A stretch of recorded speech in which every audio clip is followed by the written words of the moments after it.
to give to all you guys, and well, we'll learn something new. A little bit of my background: I've been programming for quite some time, 30 years. I don't know. I start to lose track, but I always have fun learning new stuff, and this is just something else new to pick up in the JavaScript world. There's always something new to learn, as I'm sure everybody at Lambda School has been telling you. So I've got some slides here, but I'm going to try not to talk about those too much because the slides are kind of dull. And there are also way more than we can cover. So I'll put the slides online someplace, and you guys can use them for review later if you're interested in digging into it more. Also, if you have questions at any time, just ask. It works better always if there's a discussion going than if it's just me yammering away. But let's see. So without any further ado, I guess I'll share my screen here and we can start. All right. Everybody should see the slides at this point. Is that correct? Looks good. Yep. All right. Oh, maybe I should start at the very beginning, huh? All right. So I'm going to whip through some stuff here at first, and then we'll do some live coding that should be slightly more interesting. A lot of you guys have done JavaScript programming, but just as a refresher, just in case, I use ES6 syntax in this a lot. So here's a couple things we use. Instead of var, we use let or const. And then also there's the arrow syntax for functions, for anonymous functions. And so if you're used to declaring an anonymous function with the function keyword, the line below that is exactly the same thing. All right. Another thing to remember about JavaScript is that it's asynchronous. That is, the engines are single-threaded, and we have to execute long-running tasks in the background. Otherwise, the entire engine seizes up while that task is running. So the big question is, how do you do this kind of programming, and how do you get notification when stuff is done? And there are two ways that historically we've done this in JavaScript, using events or callbacks. But now we have promises and the new async await syntax, which is even newer and even better in some cases. So first, let's talk about what's wrong with the old stuff. I'll skip the events. Let's just go right to callbacks. This is the classic way of doing things. You'd start loading foo. Whoops, sorry about that. Start loading on the foo object and get a callback on load when it's done. So that's how you know when the thing is finished, right? So that's not too awful, but it starts getting awful in what we've learned to call callback hell. If you have multiple processes that you want to run in sequence, people tend to stack them up like this. And the code is starting to look kind of ugly at this point. You can, of course, not make them anonymous functions. You can declare them elsewhere. That cleans it up a little bit, but it's still kind of spaghetti-y when you do that. Even worse is if we have a whole bunch of sequential tasks that we want to run. Just don't do that, of course. That's terrible. But what if we have this situation where we have 5 processes we want to run at the same time, and then when they're all done, we run 2 more in sequence, and then we run 3 more concurrently when those 2 are done. Also possible, but really painful to do this kind of thing. So what can we do? Here's the crux of the thing. We can use promises. And each promise has this then method, which is really cool because you can chain them up just like we've done here, where load data returns a promise. And then we call the then method on that with another function to call once load data is complete. That returns a promise, and we call the then method on that, which then calls the store data function once process data is complete. And then finally, we have at the very end an anonymous function that gets called when everything is done that says all processes are complete. So this is a really useful thing to be able to do, and I can actually code something up somewhere. I have code running somewhere. Let's see here. I thought I had this. Is that? Where's my Microsoft Code window, guys? Different desktop? Clippy. It's the Clippy icon. It's the Clippy icon. I have no Clippy icon. Do I? That is really funky. Hang on, I'm going to stop sharing my screen for just 1 second. And we'll see if we can make this come up. This is what I get for having it all ready ahead of time. It's okay. We love the candid presentations because they expose to the students that we are all working this out all day, every day. All merely human, right? Okay, my code window is piled up under the other window. We'll make this happen. All right, if that's there, this is here. Here we go. One more time. Now we should have a code window.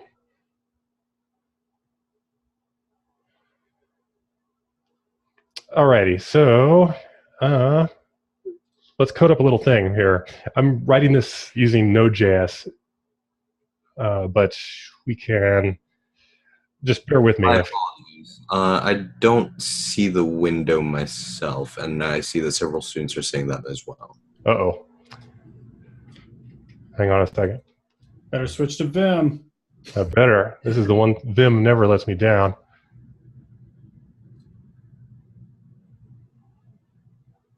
I think my Zoom might have crashed even. That might be the problem here. It looks funny in the screen share. It's displaying garbage for the Zoom file window or the Zoom app window with the buttons on it. And it's also displaying garbage in a small kind of like header bar looking ad rectangle above the earth. Yeah, unfortunately, that's just Zoom on non-OS X NICs. Yeah, Zoom on Linux. Yeah. Nope. I'm sorry, guys, but I'm going to have to restart Zoom, I'm afraid. All right. See you in just a minute. Yep. Hang on a second. I'm going to kill this thing right off. It's definitely hung on this side.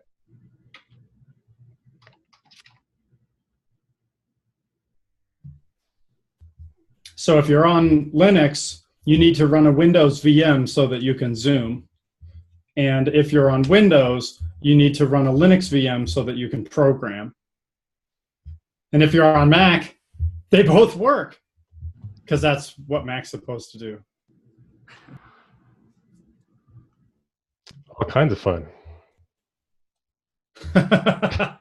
Well, Wait. Ty will ask you about tabs versus spaces at the end of this, so we can get more interesting. All right, I'm going to try sharing the screen again. So This is awesome because I now have 2 Brian Halls in my no. Zoom session, but And one is frozen. I can't share my screen because my other Brian Hall is already sharing the screen. There we go. The other Brian Hall is finally vaporized. I'm the real Brian Hall. What about now? There we go. There we go. We just do a little dance. All right. Okay. What was I doing? I was going to use a promise, and I'm coding this up for Node.js. So we have to import this stuff using the require keyword. And I already have written a promise called delay. And the delay promise just waits a certain amount of time and then does something else. And so I can say delay to, and then we want to do something. I'm going to declare an anonymous function in here that just says we're done when we're done with this.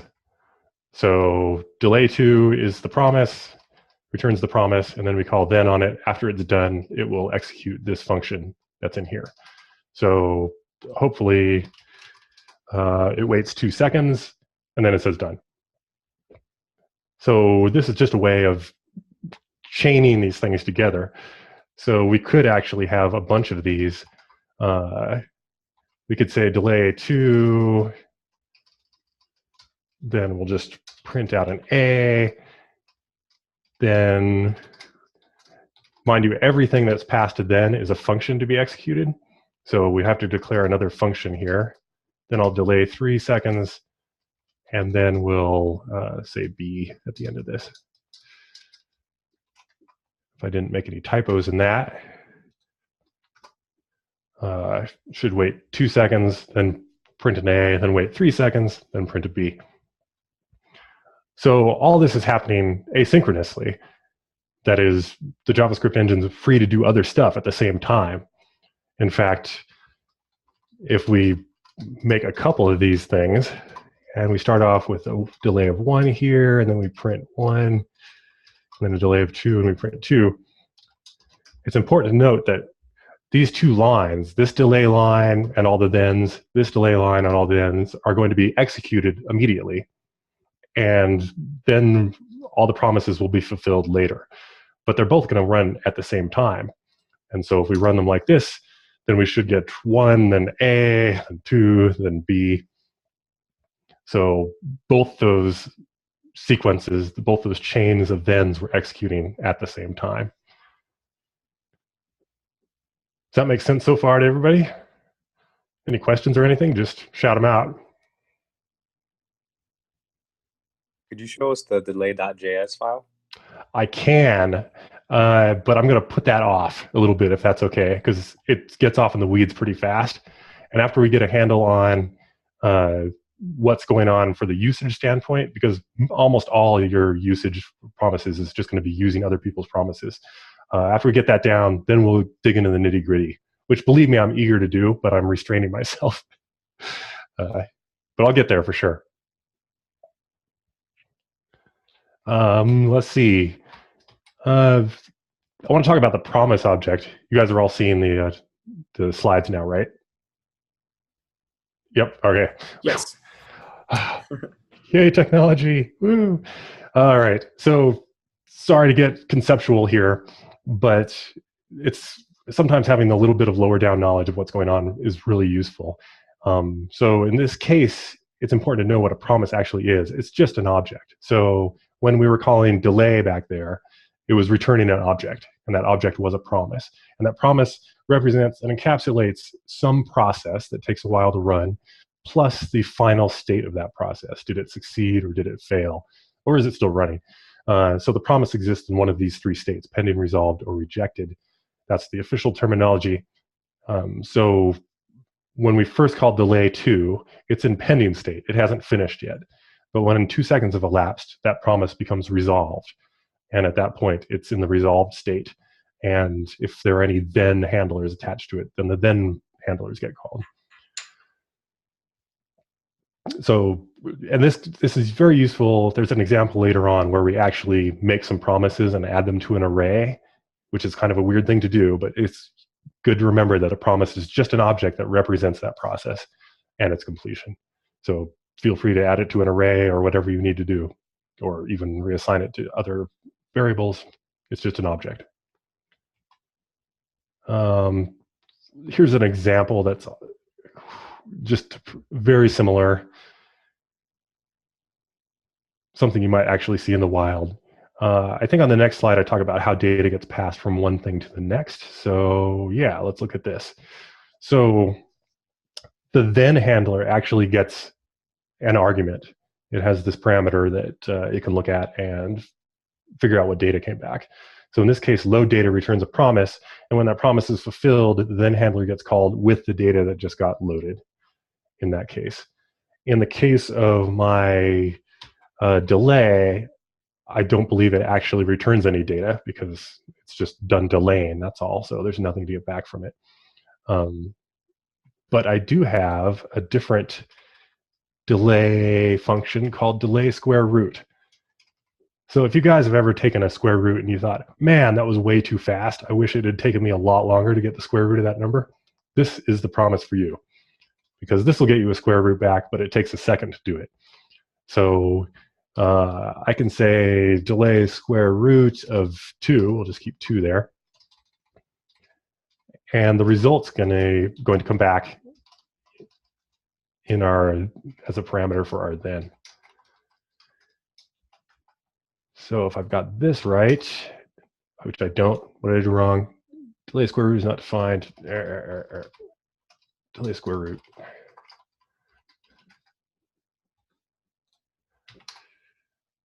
It takes a second, and then it gets back to you. But you see here how we passed in a parameter into delay square root. It did some work, it got back to us, and it passed us the result as our parameter to our handler in the then. So that's how data gets passed on through our then chain.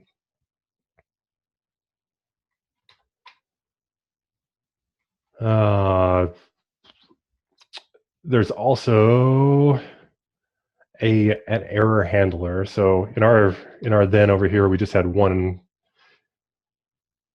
argument was passed in, this one function. You could pass in a second function to get errors back if you wanted to do that.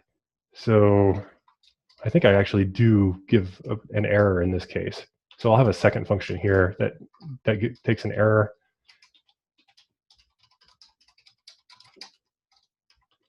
And we'll just log it out if we get one. So let's try putting in something bad, like square root of -2.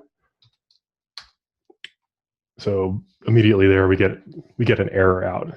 N must be non-negative. That's coming through this error parameter right there.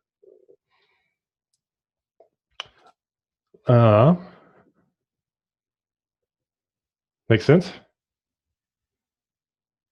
Any questions? Feel free to pipe up. I know I can't be making that much sense for this long. Well, I guess maybe the downtime from all my crashes gave you enough think time to catch up or something. Let's see here. There's another way of catching errors. It's with the catch method. So in this case, we've got process 1, process 2, process 3 all run, and you can put a catch down here at the end, and this will just catch some error that has happened along the way. So this is very similar to putting that second argument in the then. In fact, I think it may even be identical deep down. And I have some examples here. These are contrived, but let's go with it. This first line that says promise.resolve, that is a class method on the promise object that returns a promise that has already been resolved. So it's here because I needed a resolved promise in order to start the then chain for this demonstration. So where it says promise.resolve, that's valid syntax. Just understand it means a promise was already fulfilled and now it's ready to do the then after that. So in this example, you can see the output. What's happened here is the first thing after it's resolved, we output 1 to the console. The second one, we return a rejected promise. So this promise has failed. And the reason it has failed is 2, that pesky number 2. It's always getting there.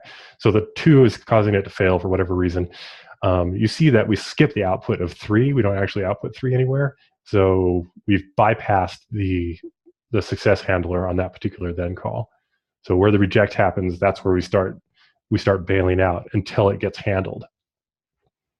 And I have another example here that actually handles it ahead of time. So we output 1, and then we reject it 2. We don't output 3. We don't output 4. But there's an error handler on the then on the 4 line. That error handler catches it. And then we go on and do 5 because the error has been handled. Let's see. Another one, same thing. All right. Promise.all. This is kind of we're getting farther ahead. If there are any questions about any of the stuff we covered so far, just let me know. If not. So we often pool up the questions and we will hammer you with them all at the end of the presentation. That's usually how we do it. Awesome.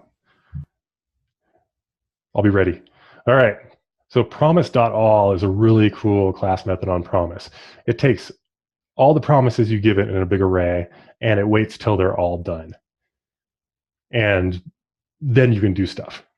So in this example, I'm delaying for 3 seconds and 5 seconds. Those both run concurrently. So the delay 3 finishes before the delay 5. And so the entire thing takes 5 seconds.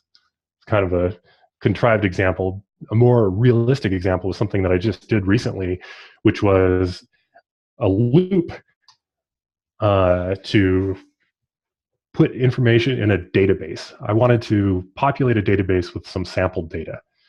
And so I've made a loop to insert a whole bunch of records. And of course, I needed to do promises. I wanted to do promises with this. So I needed to do something like then, but not then, because then doesn't make much sense in here.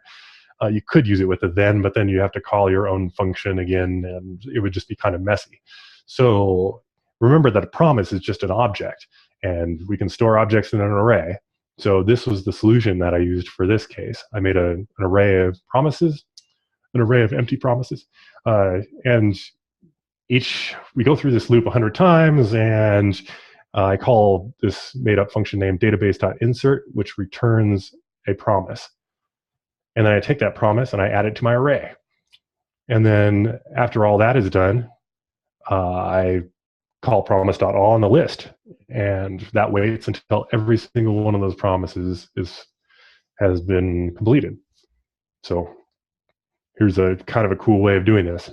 Notice that in this case, the database insert processes, they all launch the minute we call database.insert. So they are all running. Some of them might finish, in fact, before the promise.all call.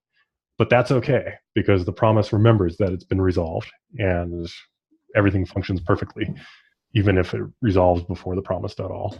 Yeah, in your previous example, you had a delay 3 and a delay 5. The delay 3 is going to resolve itself after 3 seconds. They're going to execute at the right timing, right? But your dot then is not going to execute until they've all finished. Correct. That's absolutely correct. In fact, promise.all will return a new promise that sort of encapsulates both of the promises, or all of the promises you pass to it.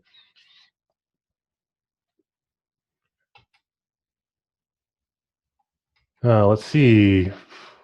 You don't need to know about that. All right. Yeah, the slides I'm skipping, feel free to go back. We'll give you a link to the slides, and you can have a look at them if you're curious. It's stuff where it gets off in the weeds. I get excited about this stuff, and I'm like, oh, I should throw this in. But we all have to get back to work sometime, right? So let's see here. Await, async and await. So I'm sorry for that bad pun. It was like 1 a.m. We could do the stuff that we've been doing this whole time with then. And here's a function that's perfectly fine. Do everything, delay 1, then delay 3, and all this stuff. That's not so bad, but looking at it visually, that is an awful lot of code, and that's redundant looking. Is there some way we can clean this up?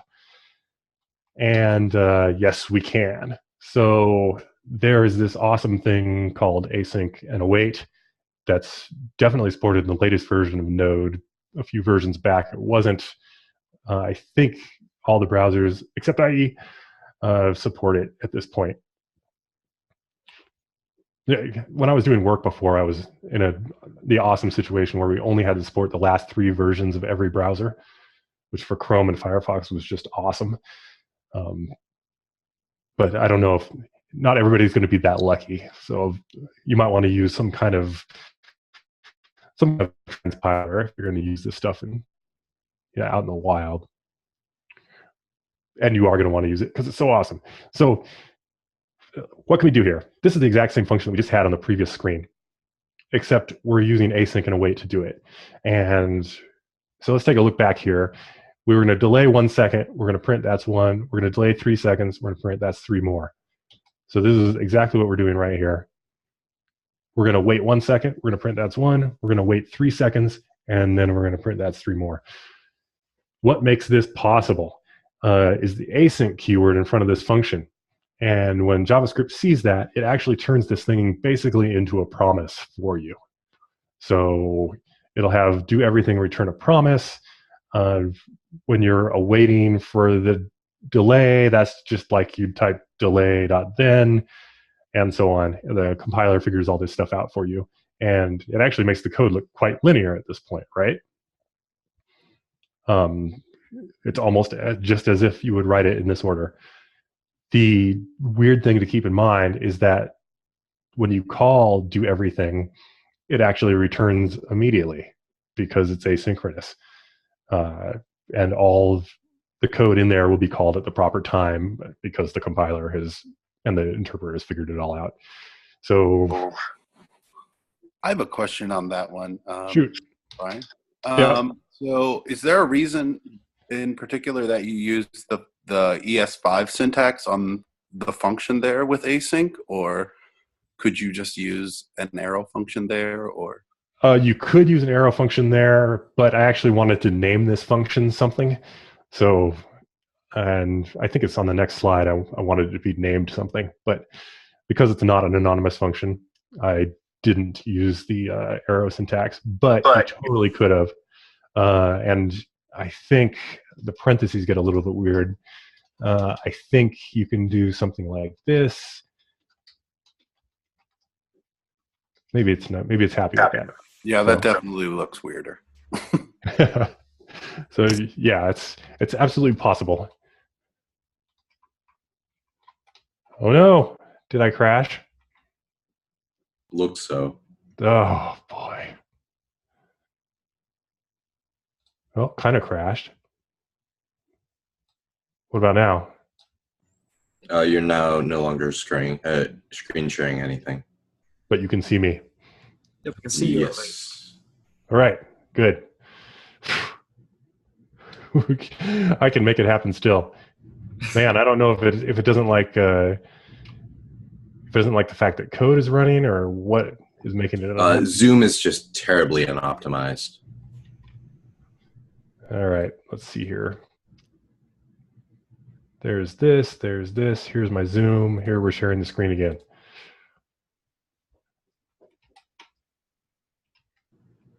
There we go. And here? Yeah. Yep. All right. Looks great.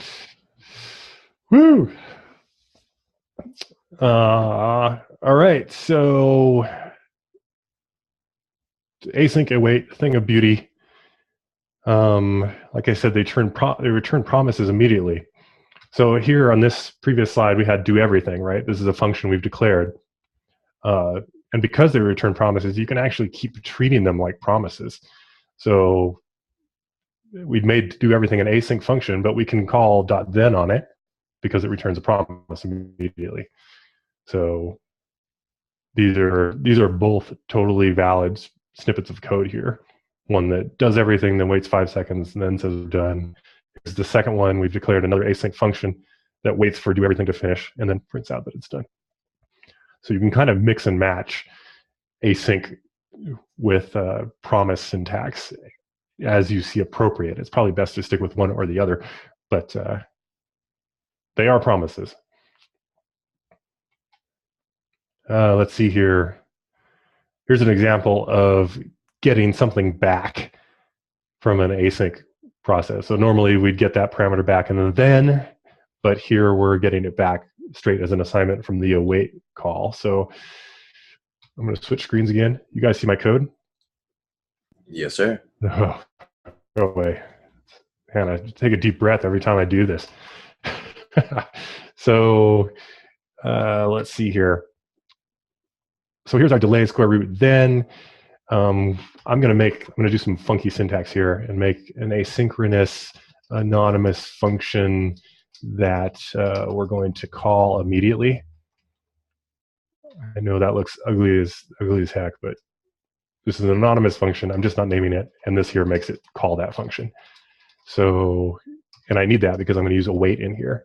So if we want the delayed square root of 2, we can say let n equals await the delayed square root of 2, and then we can oops, I just erased the console log I wanted. Then we can print that out. So hopefully this will crash. What did I do? Async function. I knew there's something funky with this, with the async anonymous function and parentheses, and I can't remember what it is. Async A equals needs a variable name for the anonymous function to be assigned to. I swear I've done it before without that, but it's eluding me what it would be. It wasn't more parentheses. definitely wasn't more parentheses. Well, let's just make it a function. There is some way to wrap all this up, but I don't remember what it is.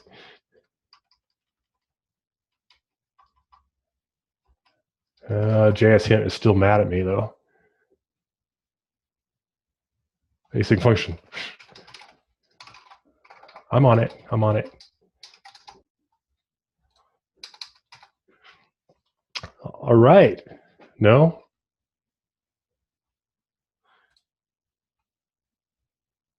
That's a little odd.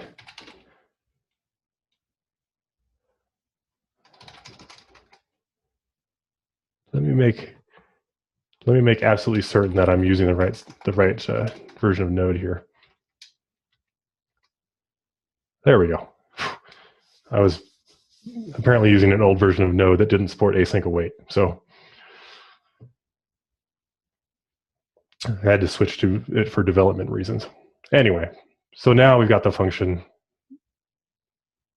It awaited our delayed square root result and then printed it out. So that's how we get our data back from that.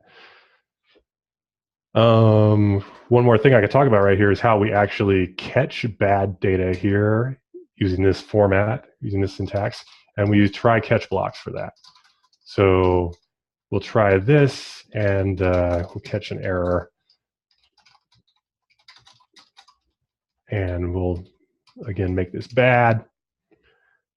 So this should throw our error at us. So that's how you, using async await syntax, catch errors that come out of the promises.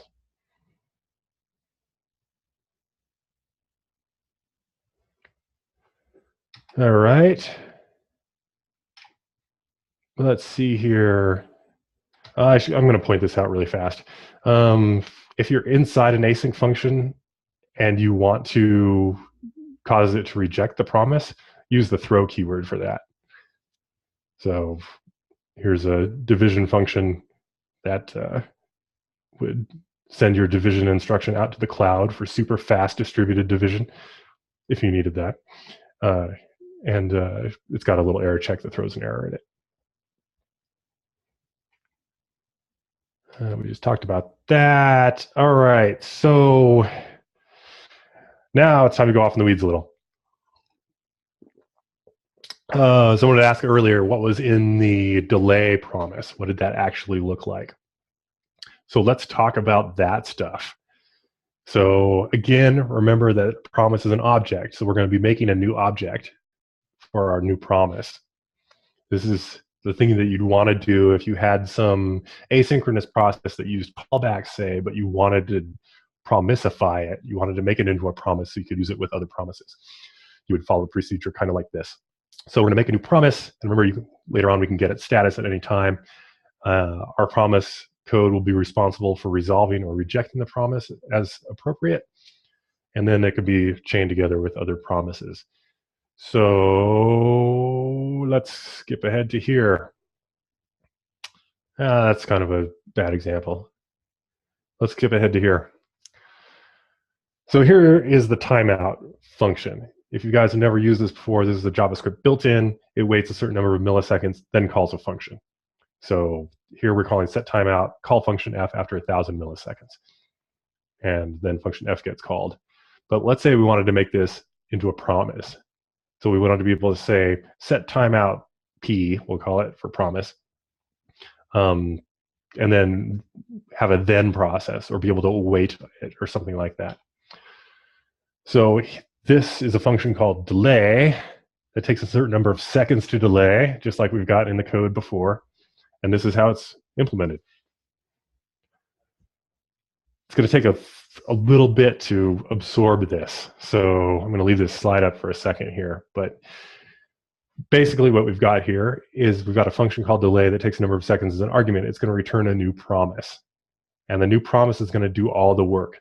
The promise takes a function as a parameter. This function is called the executor or executor. I'm not sure. It probably depends on how legal we're being. But this executor function or imperial depends on how imperial you're being. Right. So this gets called immediately as soon as you create the new promise. And this function takes one parameter. Well, sorry, in this case, it takes one parameter. There are actually two parameters, resolve and reject. And both the parameters this function takes are also functions. So keep your head wrapped around the fact that we're talking about a lot of functions here. A function gets passed a new promise, and that function takes two functions as arguments, although only one of them is shown here. And this function resolve is what we have to call when our promise successfully finishes. The second parameter, not shown, called reject, is what we call if it fails. But set timeout's not going to fail because we don't have any failure case, so we just ignore that second parameter. So resolve is the function we're going to call when we're done. And so we call set timeout. Again, the set timeout line runs immediately.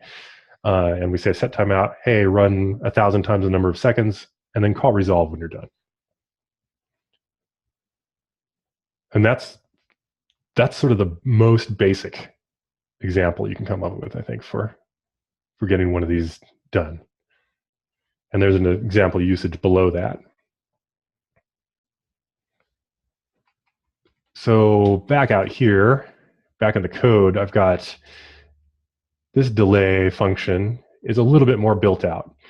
Module.exports, this is a Node.js thing, but this is the function. It takes a number of seconds, and here we have resolve and reject being passed as parameters to our promise executor.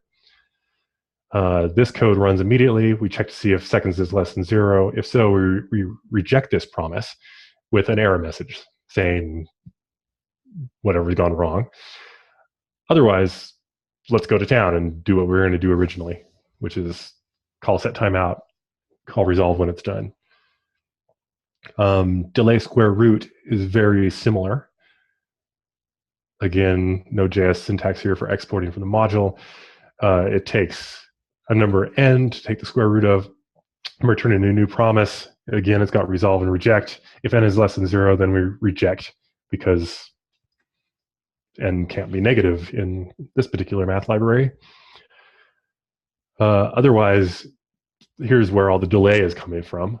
I call set timeout for 1 second, and it calls this anonymous function at the end, and the anonymous function finally resolves with the value of the square root. And I can show you one more thing here. This particular module returns a new promise, and often you have to return a new promise. But sometimes you can make use of another promise that's already been given to you from somewhere else. And then you can use the async await syntax for the same thing. So here's this function.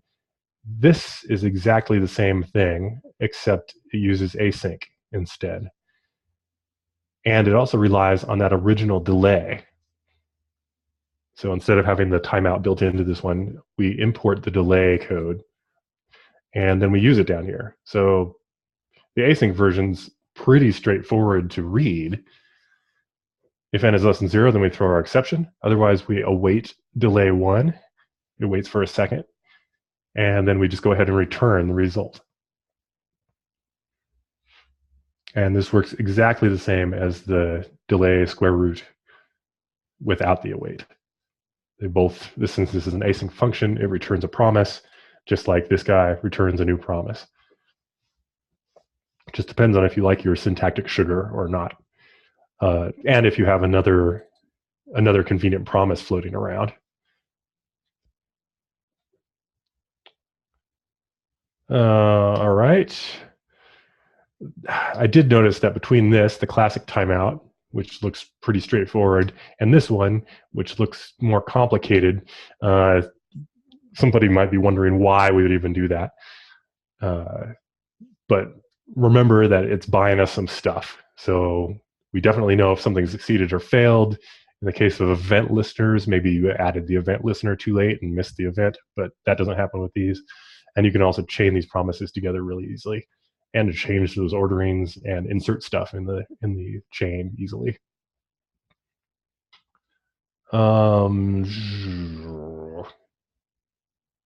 This is just an example that shows the same thing except with a rejection. So some error results come back. We've already done that in live coding. And then I can quickly just gloss over this. In Node.js, there's a new utility function called promisify that takes the classic Node.js callback syntax and turns it into a promise for you. So here's a classic piece of code that opens a file and gets a callback after the file's open. So once the file's open, you can do stuff with it. But here's an example where we use util.promisify on fsopen. It returns a new asynchronous open function to us, and then we can use that in an async sort of way. So that will save you lots of pain if you're using a later version of Node.js. And then I've got a bunch of hints and stuff here at the end, but I'll just leave those off because, well, maybe I'll talk about one of them. Let's do one of these. Let's do one of these real fast because it's fun.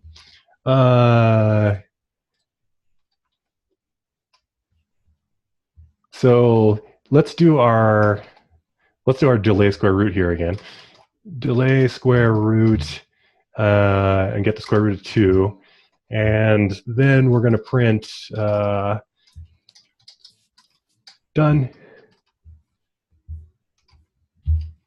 So, oh man. I think I hung up again for a second. Give me a second. That's correct. See if it unfreezes. Yep, you tabbed out. It's unfrozen. All right. A glitch in the matrix.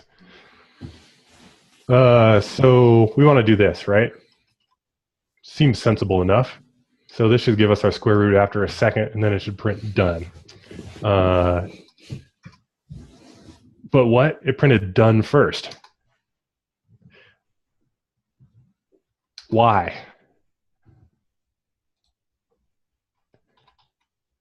And the answer isn't always obvious, but I wanted to point this out because a lot of people would make this error. I've made this error.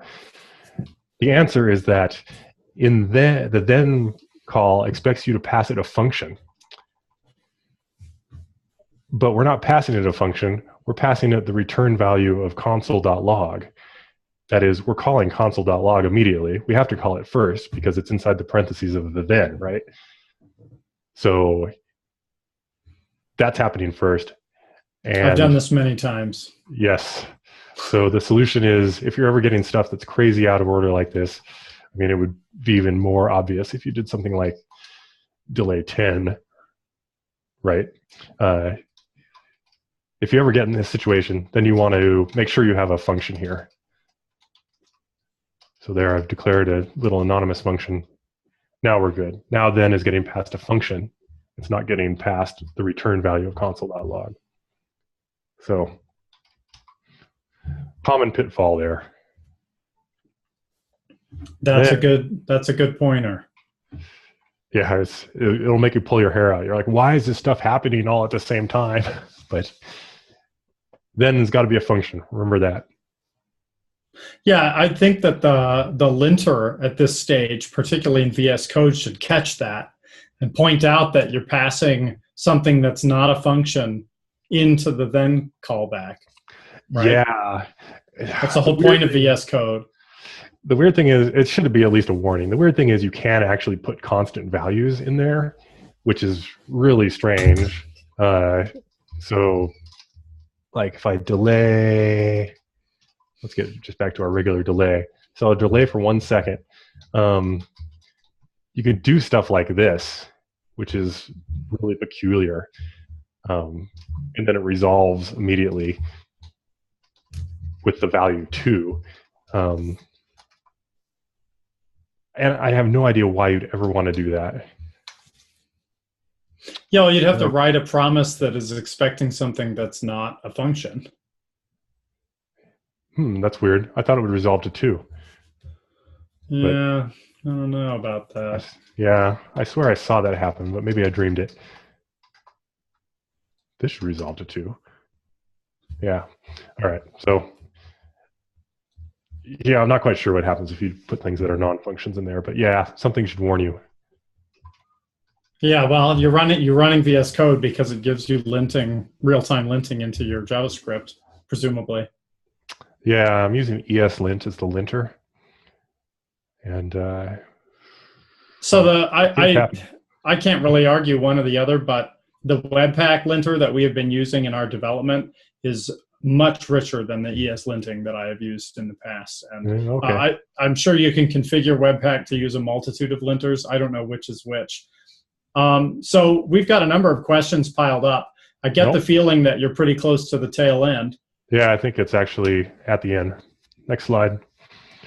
Sweet. Well, I've really enjoyed this presentation. It's been informative for me. My favorite part of it was showing the promisification process. All of our students have worked with promises at this point, and I'm pretty sure we've talked about promisification somewhat, but it's great to just see that in a presentation.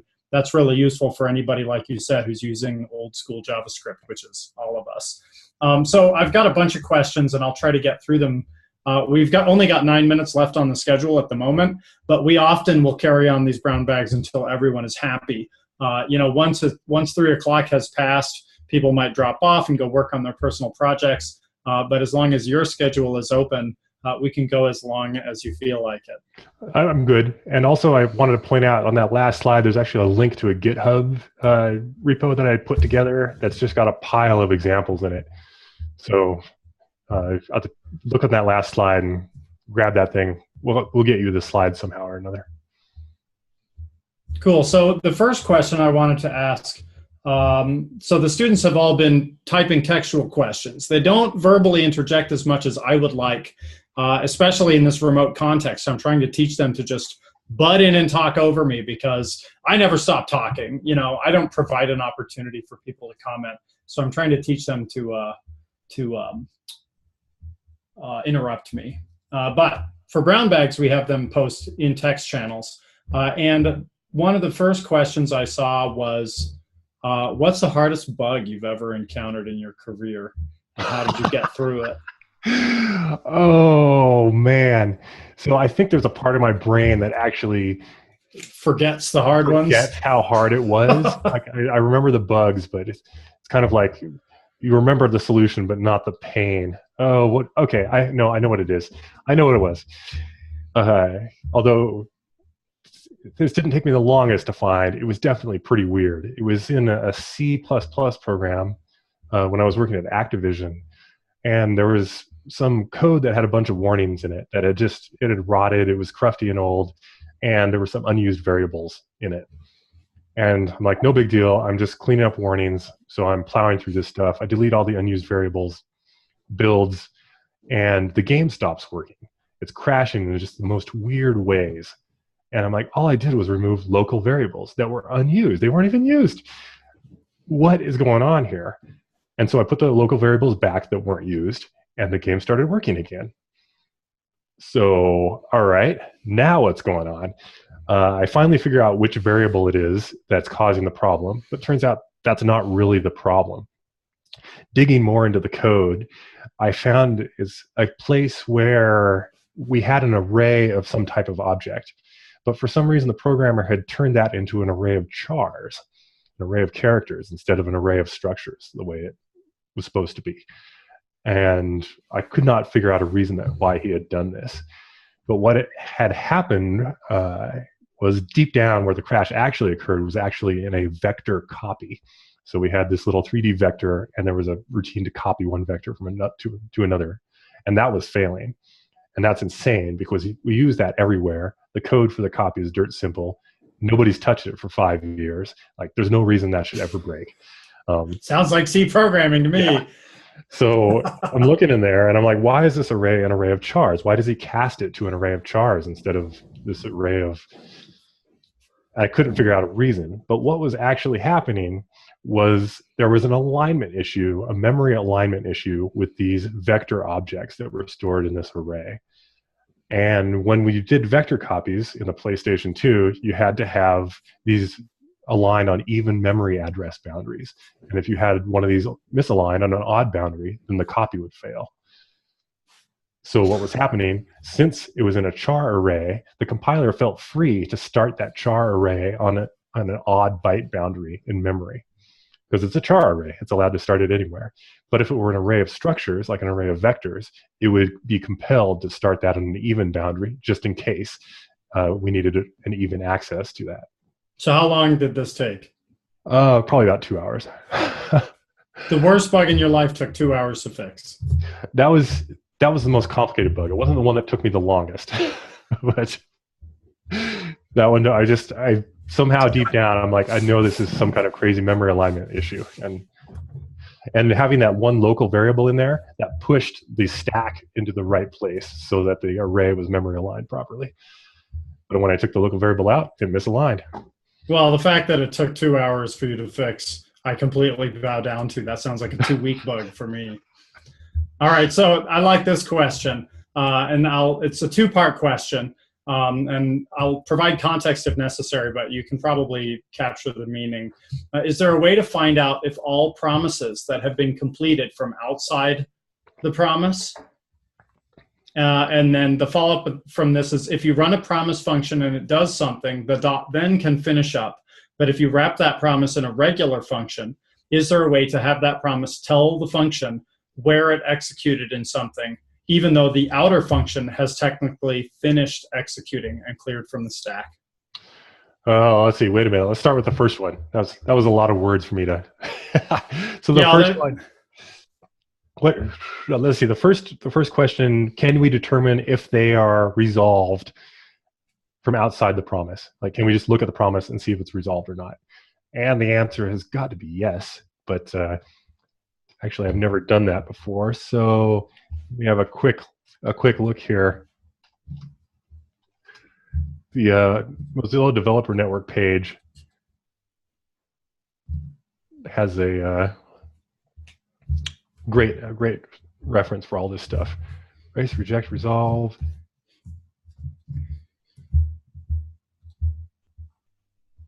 I don't actually know the answer to that. It's got to. I swear it has a way.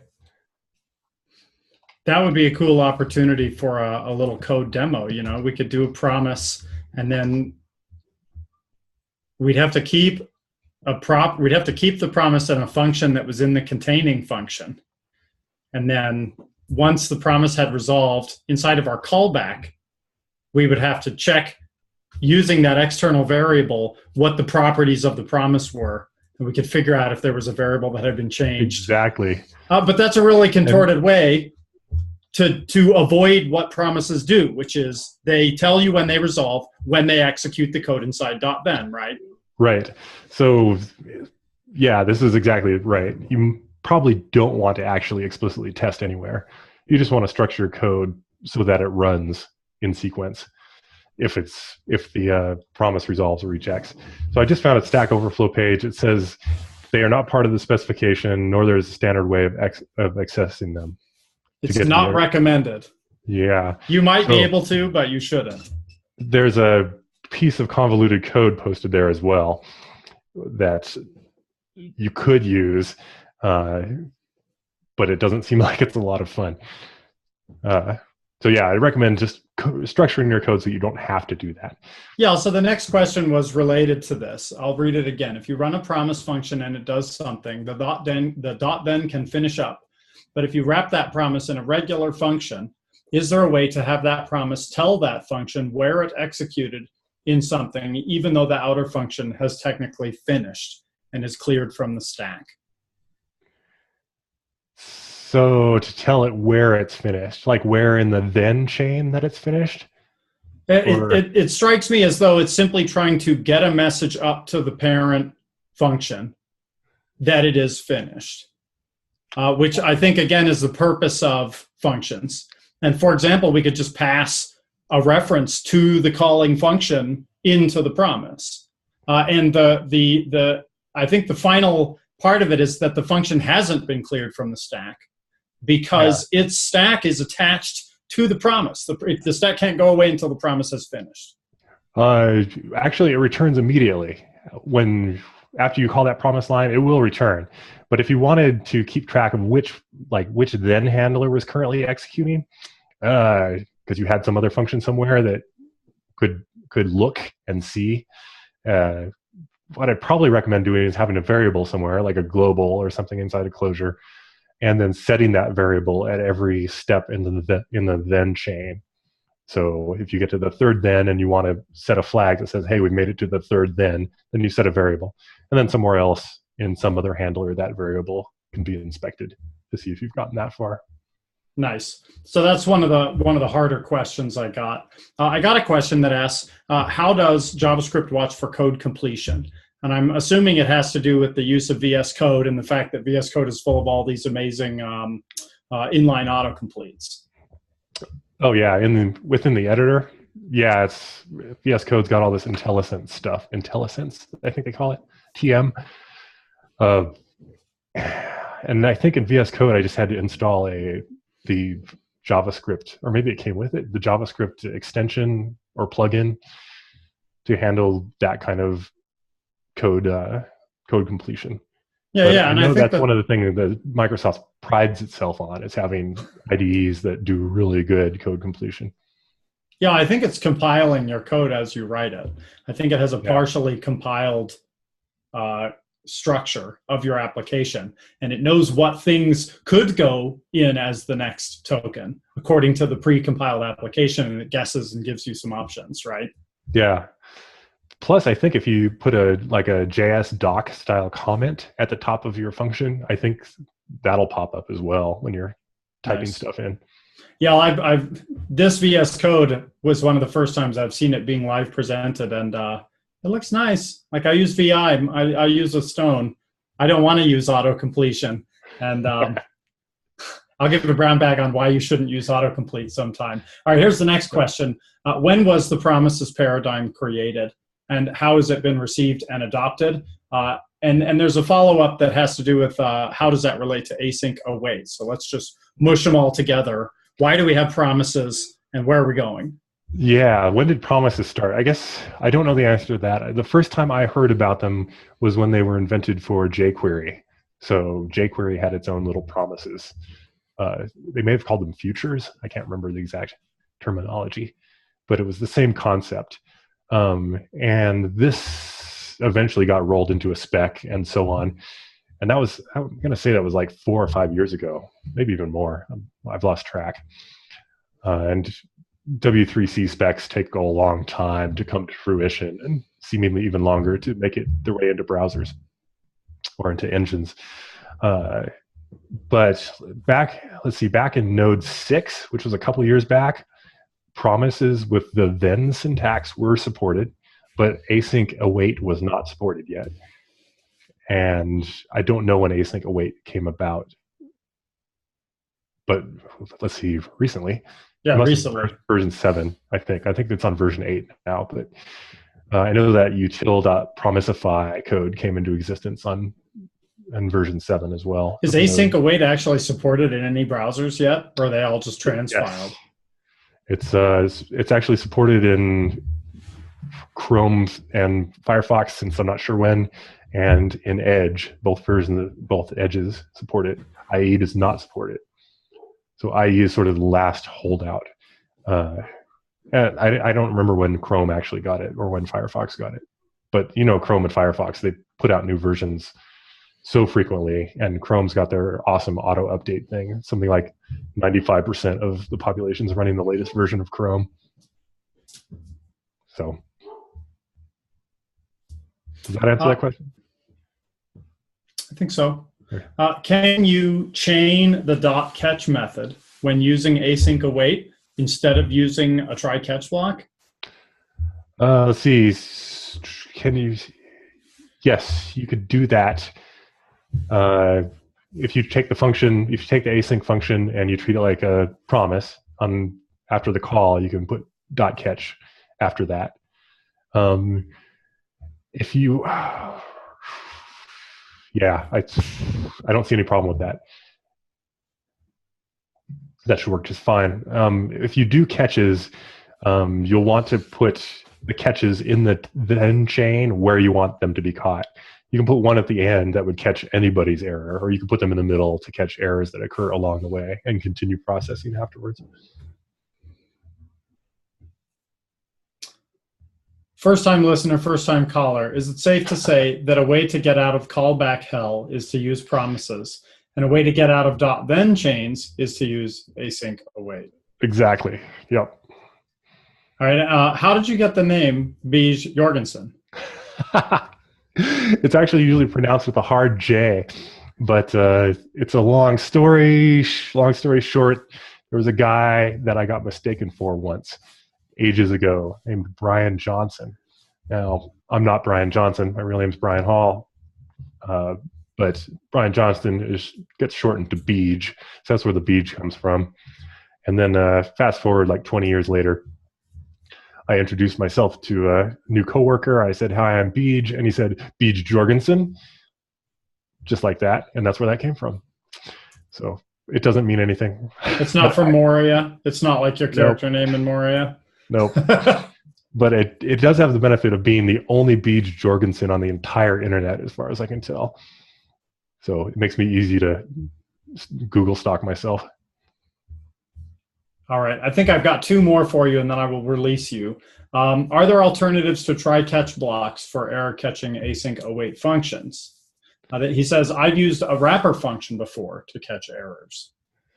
You can, as far as I know, the only real ways to do this are, well, if you want to do it promise style, is to do try-catch, or else call the async function and then treat it like a promise and use a .catch method after the function call. Cool. The last question's a nice soft question. We'd love to hear how you first got interested in programming and what inspired you to pursue an education and career in this overly complicated business. I think my first exposure to a computer was, I'm an older guy, so it was when I was 6 years old, and somebody brought a computer into class, and they played Lunar Lander on it, which is a classic old game. And I just thought that was so awesome that you could play games on the screen. And I think that's what got me interested in it to start. And then going along in school, as I grew up, the school had computers as well. And I just kind of enjoyed messing with them and trying to make them work. Finally, I think what really helped for me is my parents bought a computer when I was young, kind of a rare thing. And it came with the basic programming language and a book that talked about how to write stuff in BASIC. And the first example program was a Hello World program that printed on the screen, "Now is the time for all good men to come to the aid of their party." It's actually kind of funny in retrospect, but the joke was lost on my young self. But I typed that in, and then it did the thing. And I was like, "Oh, this is awesome. I'm controlling this machine, and I'm making it do stuff." And I think that feeling of like, hey, I could actually build a thing, and then it does this stuff. I'm not limited to just using the word processor. I think that's what actually got me hooked on it. And after that, I thought about this in college, because some people in college would say, I don't know what I want to do with my life. And for me, I'd never even thought about doing anything else. So it was kind of strange. So because of that, I don't actually know the answer to the rest of the question. I'm not sure quite what compels me, but I'd say it's the usual hacker stuff. This quest for more knowledge, to figure out how things work. And that's the only requirement in this profession, right? Compulsion. Yeah, one piece of advice I might have is that it may be intimidating to look out in this giant world, this ocean of stuff that, like Thompson said, you're never going to know all this stuff. Like, the amount of information that's being created in the computer science field per second is more than you can learn in 1 second. So we'll never learn it all. Now you can look at that as being like intimidating and overwhelming, or you can kind of look at it as an endless table of chocolate cake that you can never eat all of for the rest of your life. You know, like, it's a lot of opportunity out there to learn so much stuff. And when it comes to getting jobs and working in fields that you're not that familiar with, which is going to be basically every job, because every job has their own set of skills they need. They have their own processes. They have their own code. That feeling of being lost just understand that that's kind of normal, but don't feel bad about it. It's just means you're learning stuff just like everybody else in the field.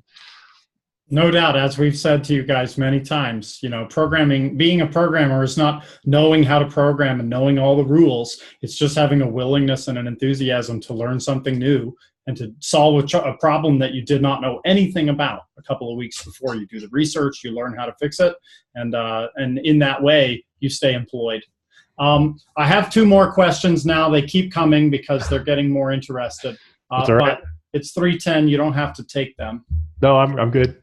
Okay. They're both, again, meta questions that I'm sure you can wax philosophical about. In fact, this one's ultimately philosophical. What's your most interesting topic that's on your mind these days in this domain of computers and where things are going? Like, what's got your mind swirling? So I'll answer this with something that I don't know much about at all. And I think it's usually things that I don't know much about that get my attention. And it's definitely the AI stuff that's out there right now has got my attention. I think the future, the glorious future everybody's looking forward to, is one in which we don't have any computer science jobs. Or in Star Trek, you just say, hey, computer, write me a program to do this, right? I think we're a long ways away from that in AI, but the stuff that we've done with AI in the last 5 years is mind-blowing. It's just way more than happened like in the previous entire history of AI. So stuff that people who are born today are going to take for granted, like my phone automatically knows which pictures on it show me in the mountains riding my motorcycle. Like, that's doing image categorization like that is just really incredible. Self-driving cars, that kind of thing, it totally intrigues me, especially questions that, like moral questions. If the self-driving car comes around a blind corner and suddenly 2 children run into the road, one from either side, equally sized, equal children in every way, what does the car do? Which one does it decide to hit? This is a horrible, horrible question, but one that we're actually needing to talk about right now because of the way AI has progressed. So this is, from a previous job, a contract gig, I did some research. They wanted to know what AI code there was out there to use and what services there were out there to use for doing image processing. So I got to research a whole bunch of different things, from Microsoft to Amazon to IBM, and see what kind of stuff they had, and just fascinating. So that's got my attention there. For stuff I actually can do, because I'm not an AI expert, lately it's just been JavaScript stuff mostly. JavaScript rules. It's a lot of people kind of frown upon it, but I figure that I've written assembly language for hire before, so I've run the gamut of these, and I'm allowed to say that JavaScript is actually a pretty fun language, and it gets results fast, and people can look on the web and see exactly what you just did. Hey, check this thing out. I just did this. You don't need to download and install it. Just run it. So, word. Video games. Somebody overheard you say Activision. What have you done for Activision? Do you have a claim to fame there? Something that you contributed that's part of our great gaming history? No, not. It's part of our gaming history. Yeah. But I don't know if I would say great. Oh yeah. This is my still shrink-wrapped copy of X-Men 3, the official game. This was the movie game. It got horribly panned. Is this your company?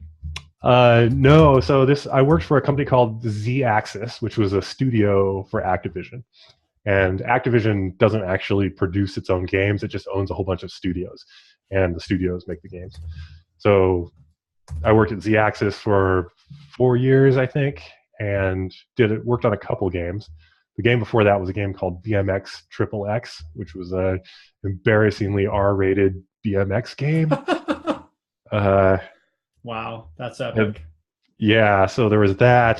As one of my coworkers said, one of my coworkers said, I find it ironic that this game is rated M for mature. But on X-Men, I did the code for Wolverine. So I was they call it command and control code.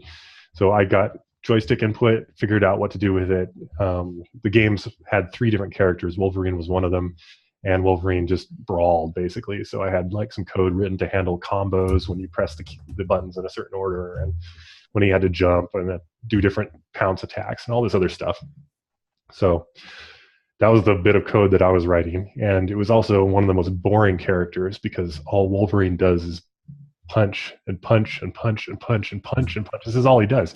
And every time we tried to have him do something different, Marvel would come back and be like, Wolverine doesn't do that. So it got to be a little bit boring gameplay. But it was an experience. I would also say that it burned me out. They worked me really hard. They worked everybody really hard. And there was one point where I worked 200 hours in 2 weeks, and I don't think I ever recovered from that 2-week stretch. And when we shipped the game, I'm like, I'm quitting. And then I didn't work for a year and a half. I just rode my mountain bike and participated in a class action lawsuit for overtime. So the industry, the video game industry is, I think they've gotten better, but it's still long hours. You got to want it. You got to want it. You got to care about games above all else and sacrifice your salary and your time and your youth so that you can make Wolverine. It sounds like you got to have a pretty awesome contribution, you know. A lot of people get stuck making Wolverine's elbow animate, you know, and they spend 9 months of their year making his arm go up and down. The team was massive. This was even years ago, so teams are even bigger now. But I think we had like 250 people on the team at one point, probably 10 or 12 engineers, and just a massive art staff. It was really an incredible production. These AAA games, they cost millions of dollars to make. If you want to get into games, I would probably, this is my advice to myself. If I was ever going to do games again, I would never write a game that took me more than 2 weeks to write. That's my limit. And then I would just write game after game after game after game, and sell them on the App Store. And sell them on the App one of them Store. Home runs. That's right. Exactly. It's like Flappy Bird. That guy didn't spend long on Flappy Bird. I tell you what, he was making like 42 grand a day or something. Yeah. It's the lottery on the App Store. But if you're going to play the lottery, it's better to play a whole bunch of times than put all your money in one ticket. I've exhausted my question stack. I think we are all set. Brian, Beej, Jorgensen, Hall, thank you very much for your brown bag on Promises, and I hope that we'll be seeing a lot more of you around here. My pleasure. Hope so too. Thank you guys for showing up. Thanks, everybody. All right. See you next time. Thanks.